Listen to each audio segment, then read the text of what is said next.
सभी को नमस्कार। Hi guys. ज़्यादातर ब्लॉगर्स ऐसे ही करते हैं।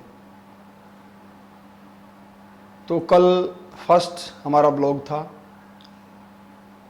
और उस ब्लॉग में आध्यात्मिक चर्चा में हमने आप लोगों को बतलाया कि ब्रह्मचर्य क्या है, शॉर्ट में बतलाया।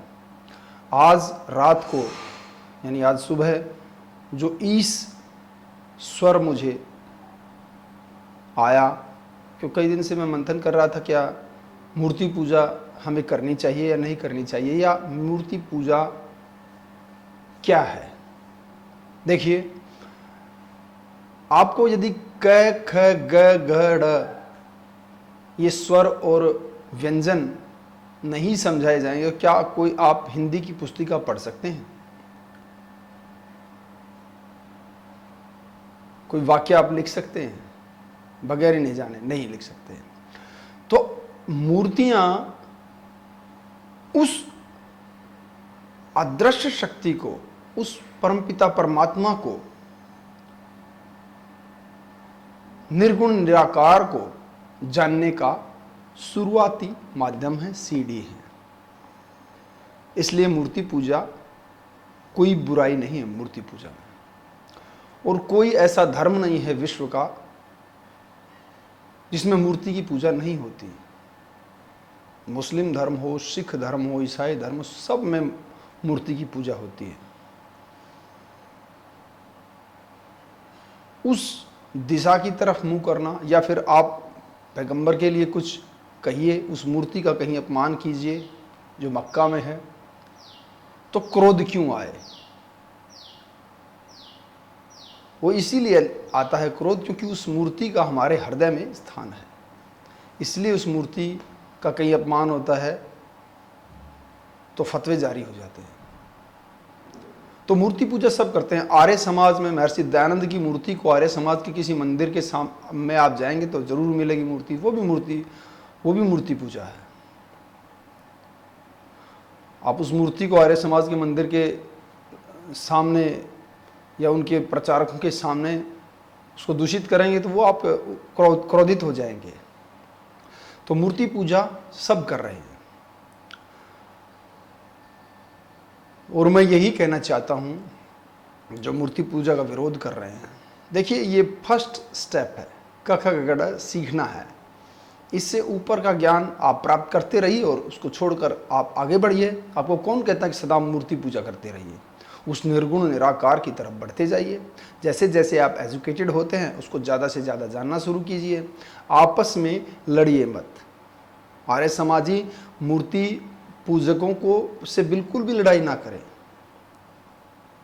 आप एमए में पढ़ रहे हैं, वो फर्स्ट क्लास में हैं, कोई बात नहीं। आप ये मत सोचिए कि भाई ये हमसे नीचे हैं।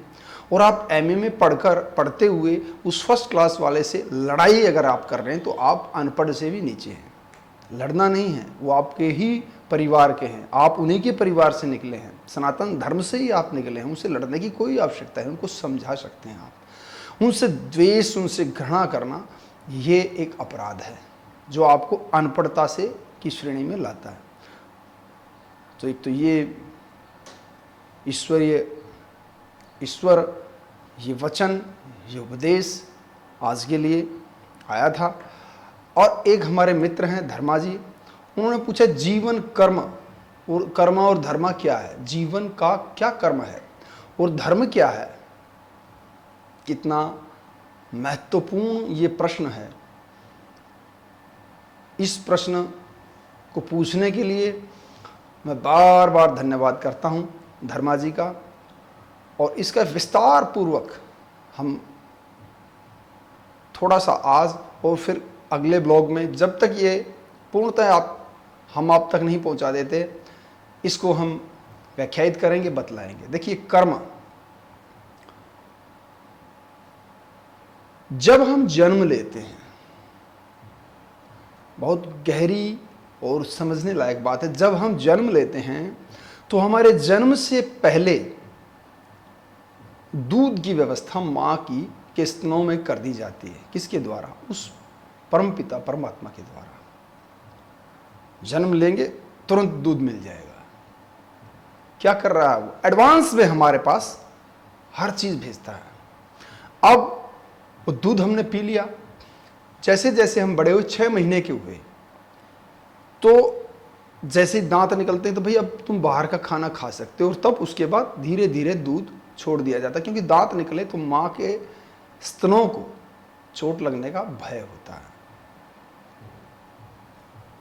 एडवांस में सब कुछ है, पूरा जबड़ा आएगा तो पूरा दूसरा थोड़ा सा गरिष्ठ भोजन भी हम कर पाएंगे, सारे दांत आ जाएंगे।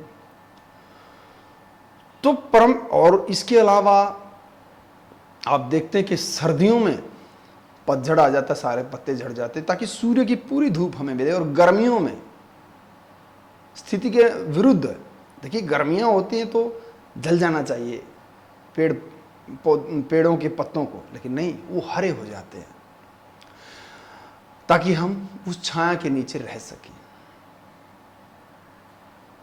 गर्मी में आप देखेंगे कि नींबू, तरबूज, ककड़ी, खरबूज, इस तरह के फल आते हैं जिनमें भरपूर मात्रा में पानी होता है, उसकी हमें आवश्यकता होती है। बेल आती है, और गर्मियों में आप देखेंगे मूंगफली आती है, गाजर आ जाती है, और गर्म जिनको खाने से हमें शरीर में गर्मी रहे, ऐसी चीज़ें आती हैं। इसके अलावा आप देखेंगे कि रेगिस्तानी इलाकों में आपको ऊंट मिलेंगे, और चरागाह जहाँ हैं वहाँ पर आपको घोड़े मिलेंगे। माने उसने, उस प्रकृति ने, उस नेचर ने बहुत ही सुंदर व्यवस्था हर चीज़ की हुई है। तो क्या उसने, जिसने हमारे जन्म से पहले हमारे भोजन की व्यवस्था कर दी, क्या हमें हमारे जीवन का कर्म नहीं बतलाया होगा? ये सोचने की बात है। वो कर्म बतलाया है या नहीं बतलाया है, उसके बारे में हम कल आपको बतलाएंगे। और वो कर्म क्या होता है, जीवन कर्मा, और जीवन धर्मा क्या है, इसके बारे में कल के ब्लॉग में हम आपको और विस्तार से बताएंगे, ताकि आपको और अच्छे से समझ में आए। तब तक के लिए नमस्कार। ये ब्लॉग आपको अच्छा लग रहा है तो आपसे विनती है